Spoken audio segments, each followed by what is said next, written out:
Good morning from Hunza valley. और आज हमारा इरादा है बल्टिस फोर्ट को एक्सप्लोर करने का।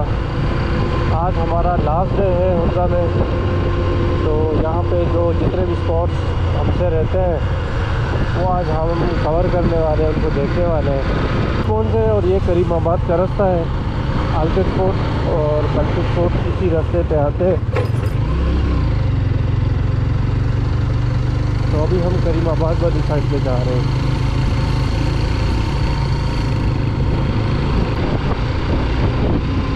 इस तरफ बढ़ना है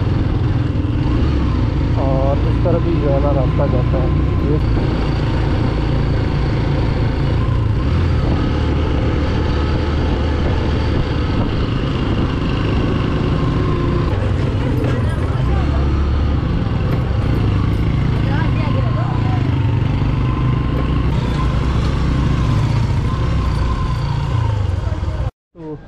मोटरसाइकिल हमने यहाँ पार्किंग में खड़ी कर दी है क्योंकि ऊपर आप लेके जा नहीं सकते।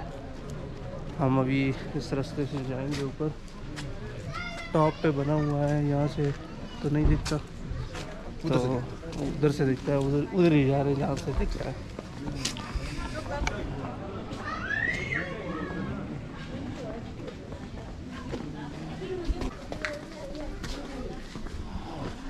एक मिनट है जी टिकट ऑफिस। यहाँ से आपको टिकट लेना पड़ता है। 600 रुपये का टिकट है और यहाँ से टिकट लेके फिर आप जाएंगे ऊपर। ये जी टिकट्स हैं इनके 600 रुपये के। आपको ये एक टिकट मिलता है। उसके बाद ही जो है ना आप फिर एंट्री ले सकते हैं अंदर। तो ये बल्टिस फोर्ट हुंजा, ये वही सलाजी, ये लुबान है, में पड़ी हुई है। ये स्पक्टोन कैंसर की दवा है। स्पक्टोन और कैंसर के लिए भाई है जो बिल्कुल स्वीडिश लगते हैं। स्वीडिश लगते हैं, हुंजा के तो नहीं लगते। हुंजा के लगते ही नहीं है बिल्कुल। ये इनकी दुकान है। सर्वस इधर ये वो ड्राई चेरी है, ये ड्राई चेरी है सर।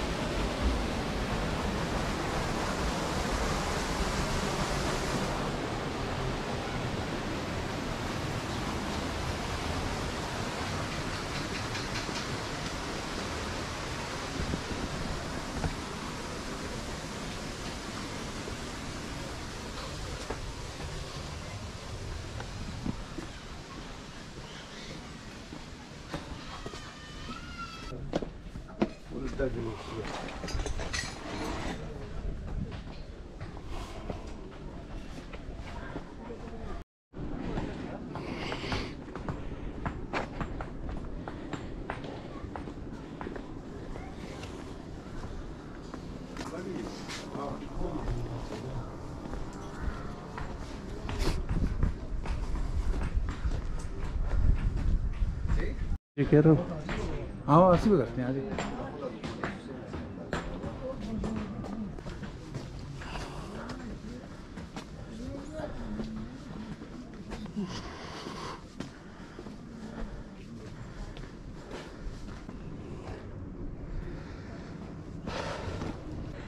तो ये है जी बल्टिस फोर्ट। हम फाइनली यहाँ पहुँच गए हैं। थोड़ा ही रास्ता है, 10-15 मिनट की जो है हाइक है। इस साइड पे आपको पूरा हुंजा जो है उसका व्यू भी नज़र आता है, बहुत ही प्यारा।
हूँ।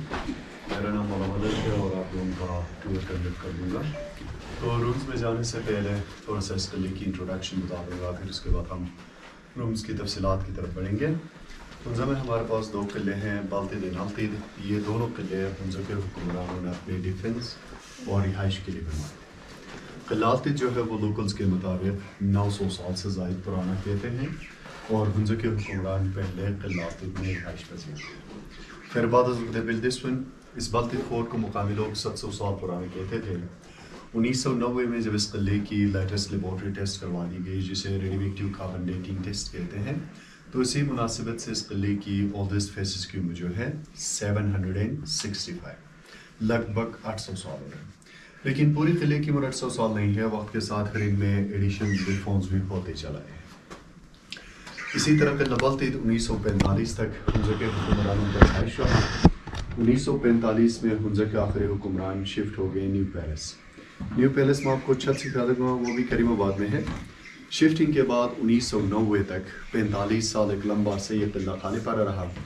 इन 45 सालों में इस किले की मुमकिन देखभाल न होने की वजह से दिन ब दिन इसकी अंदरूनी हालत कमज़ोर होती जा रही थी। 1990 में Aga Khan cultural services Pakistan and Aga Khan trust for culture, ये बेसिक वेलफेयर ऑर्गेनाइजेशन है जिन्होंने महसूस के लिए इस फोर्ट का मरम्मत कर दी।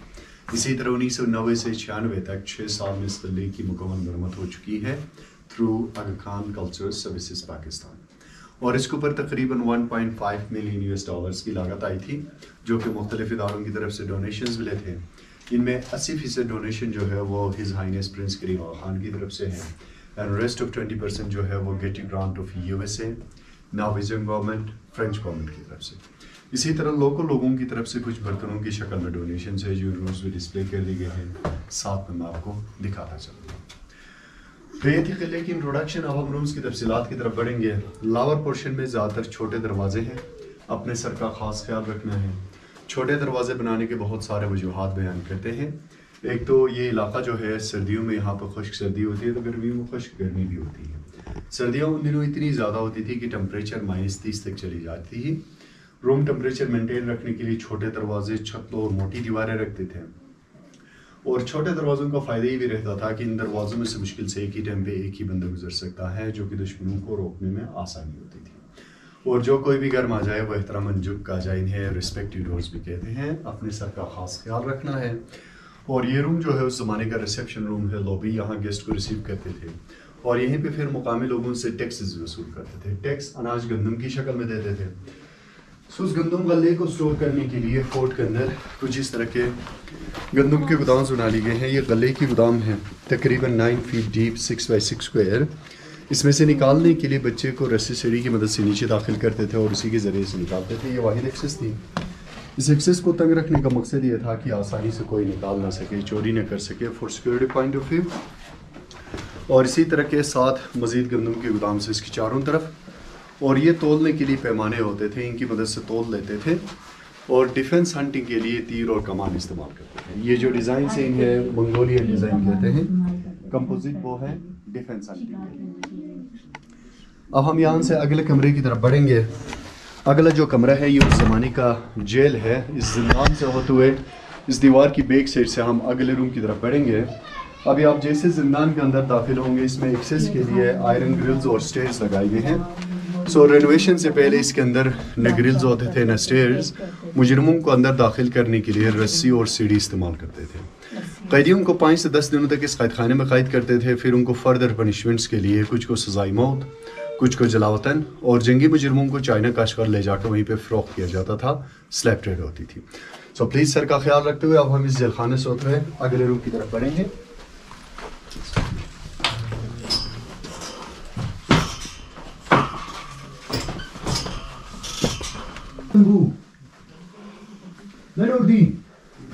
Lagi kumpato banan ko to kong kao tibe.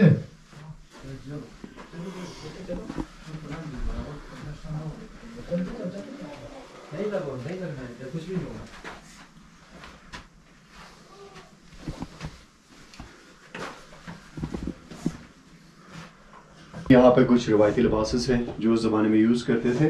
First one जो है ये कलरफुल ड्रेस। इस तरह के कपड़े अमूमन मर्द हजरात शादी ब्याह फेस्टिवल या तो दरबार के लिए इस्तेमाल करते थे। एक किस्म की दरबारी लिबास होती थी, ये मर्दाना लिबास है। सेकंड जो है इस वक्त की आम खवातीन की लिबास, आम खवातीन के लिए वुलन गाउन्स, लेदर की जूते, विंटर्स के लिए मार्फोर का लेदर इस्तेमाल करते थे। और थर्ड वन जो है that is the fine sheep woollen gown, वो एक रॉयल गाउन है, इसके ऊपर जो डिज़ाइंस बनाए गए हैं वो कश्मीरियन डिज़ाइंस है। और सबसे लास्ट में जो लॉन्ग गाउन है, इस तरह के गाउन तो आजकल भी हमारे घरों में इस्तेमाल होते हैं। विंटर्स में बुजुर्ग हजरात इस्तेमाल करते हैं ठंड से बचने के लिए, लंबा गाउन लंबे आस्तीनों के साथ। और बैक साइड की तरफ ये 3 वर्ल्ड मैप्स हैं, ये तीनों मैप्स ब्रिटिश लाइब्रेरी की तरफ से हमें डोनेशन में मिली चीज़ें हैं। डायरेक्ट लिंक का कोई ताल्लुक तो नहीं बनता है इस किले से। फर्स्ट जो मैप है ये 13 सेंचुरी का वर्ल्ड मैप है, लैटिन लैंग्वेज में है। सेकंड 1550 का है, फ्रेंच लैंग्वेज में। और जो लास्ट मैप है वो north west frontier of India का मैप है, इंग्लिश लैंग्वेज में। बाकी रूम जो है ये बेसिकली गार्ड रूम थी, गार्ड सेंट्री बैठते थे, इन होल से नीचे निगरानी रखते थे, ये डिफेंसिव होल्स होते थे। और ऊपर जो शेल्फ से उन शेल्फ में रोज़ को रखते थे, और साथ में जो हैंडल्स है उनमें बॉल्स को हैंग करने के लिए तीर और कमान रखते थे। वली अगला दरवाज़ा कुछ ज़्यादा ही तंग है, सर का ख्याल रखना है, सर बचा के खास तौर पर अंदर की तरफ।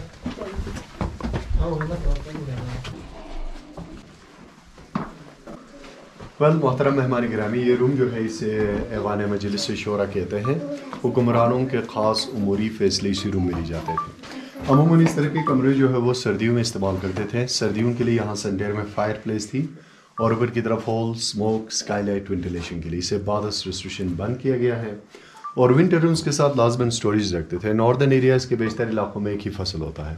हम ज़्यादातर फ्रूट्स वेजिटेबल्स को ड्राई करते हैं, तो स्टोर करने के लिए इस तरह की स्टोरेज एक यहाँ पे भी है और यहाँ पे एक सिर्फ कॉर्नर में भी। और ये नीचे की तरफ जो बंकर नज़र आ रही है ये ट्रेजर पिट होती थी, इसमें कीमती अशिया ज़र ज़ेवर रखे जाते थे। और ये एक पुरानी कालीन है, ये 100 साल से ज़ायद पुरानी कारपेट है, हैंडमेड नेचुरल डाई, और ये शीप वुलन है। और नीचे बिछाए गए ब्लैक एंड वाइट जो कारपेट्स हैं आपके कदमों के नीचे, ये यहाँ के लोकल प्रोडक्ट्स हैं, इनकी प्रोडक्शन लोकल सतह पर भी होती है। ये बनते हैं बकरी के बाल और याक के बाल से। और बैक साइड शोकेसेस में जो बर्तन हैं, इस तरह के बर्तन वक्त के साथ चाइना काशकर सलाई गई चीज़ें हैं, इनमें जैसे कि दीवारों की तरफ आप देखेंगे तो इनमें लकड़ियाँ नज़र आती हैं। आजकल हम लोग मॉडर्न कंस्ट्रक्शंस के लिए कंक्रीट और सरिया इस्तेमाल करते हैं, लेकिन इनकी दीवारों में लकड़ी के और पिलर्स और बीम्स बना लिए गए हैं जो रेजिस्ट कर पाते हैं अर्थक्वेक्स के खिलाफ तकरीबन 7.5 रिक्टर स्केल तक। इनमें रेजिस्टेंस ज़्यादा पाई जाती है। अब हम यहाँ से अगले कमरे की तरफ बढ़ेंगे, रॉयल किचन लंगर खाना की तरफ।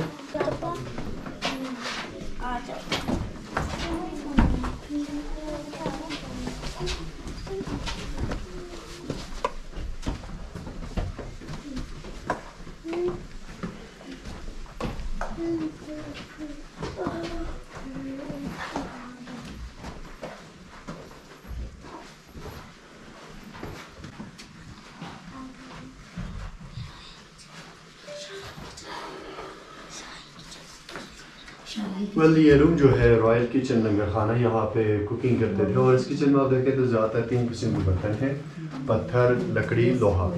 लोहे के ज़्यादातर जो बर्तन है ये वक्त के साथ कुछ कश्मीर से तो कुछ चाइना काशकर से लाई हुई चीज़ें हैं, लेकिन अमूमन इन पहाड़ी इलाकों में पत्थर और लकड़ी के बर्तन इस्तेमाल करते थे। जैसे कि ये स्टोन ग्राइंडर से हावरदस्ते चीज़ें पीसने के लिए इस्तेमाल होते थे। स्टोन स्लैब तवा है जिसके ऊपर चपातियाँ बनाते थे। और इस वुडन कैन में लस्सी तैयार की जाती थी बादामी। स्किन बैग में भी ये बकरी के खाल से तैयार की गई है। And there is the another skin bag also, वो फायर बेलो होती थी, आग को भड़काने के लिए इस्तेमाल करते थे। और ये वाले जो बर्तन है ये कद्दू के बर्तन हैं, पम्पकिंस। पेटा कद्दू को सुखा कर अंदर से खाली करते थे। इनमें दूध, दही, लस्सी, इस तरह के लिक्विड्स रखने के लिए। लकड़ी के चम्मच सूप्स के लिए सूप स्पून्स है। रोशनी के लिए दिया जलाते थे। ऑयल लैंप्स एक इन स्पून्स के ऊपर है, एक बैक साइड स्टैंड, एक नियर कॉर्नर छोटे स्टैंड जिनमें एनिमल फैट ऑयल और सीड ऑयल इस्तेमाल करते थे।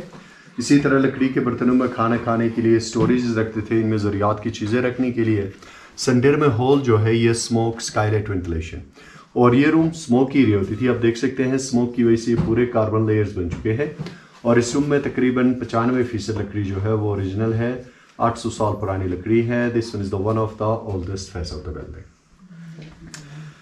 अब हम यहाँ से अगले कमरे की तरफ बढ़ेंगे। रिसेप्शन से तो छत से आगे मैं आपको उनके लिविंग रूम्स दिखा दूंगा। सर का ख्याल रखते हुए रिसेप्शन से छत की तरफ बढ़ेंगे। ये जो है इस पे अगर बारिश होती थी तो इसके ऊपर एक टेम्परेरी कवर करते थे, ऊपर से कवर चीज़ से डांप लेते थे। अच्छा अच्छा अच्छा।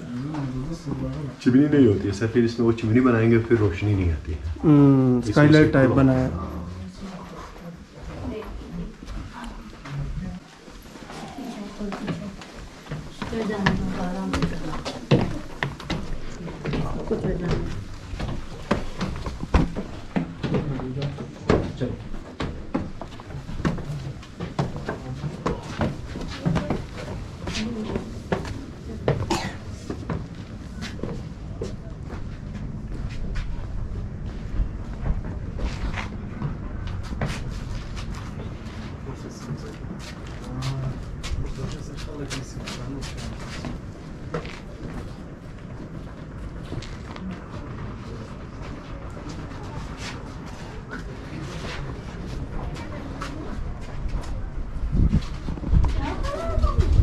इधर आओ।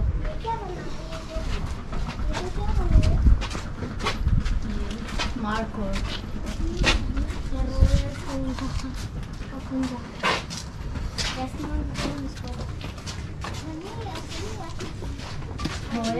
मोहतरम मेहमान गिरामी, ये बेसिक एरिया जो है हुक्मरानों की दरबारी एरिया कहते हैं। ये हुक्मरान का तख्त होता था, हुक्मरान बैठते थे, इर्द गिर्द उनका काबरीन हजरात फैसले देते थे। और ये कदीम ज़माने के पोलो स्टिक्स से इनकी कौमी खेल होती थी।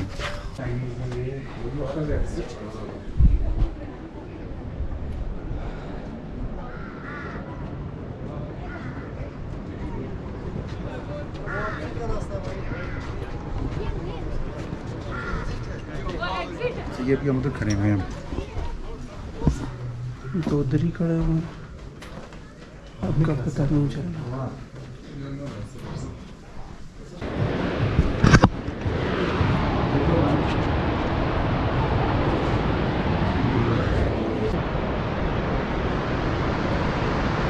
उनके पास इनकी एनिमी कौन होती थी? जो पाकिस्तान में बहुत सारी छोटी छोटी रियासतें थी। फिर इसके बाद इनके बड़े दुश्मन वक्त के साथ आ गए कश्मीरी डोगरा महाराज। अच्छा, डोगरा महाराज भी हमला करते थे। और उसके बाद फिर अंग्रेज़, जैसे कि मैंने ऊपर जिक्र किया कि अंग्रेज़ों का हाथों इनको फाइनल शिकस्त मिल जाती, फिर ये कॉलोनियल पीरियड का हिस्सा बन जाता है। तो गौरव ने कोई इसके ऊपर रेनोवेशन का काम शाम नहीं किया? ट्रेजर्स सारे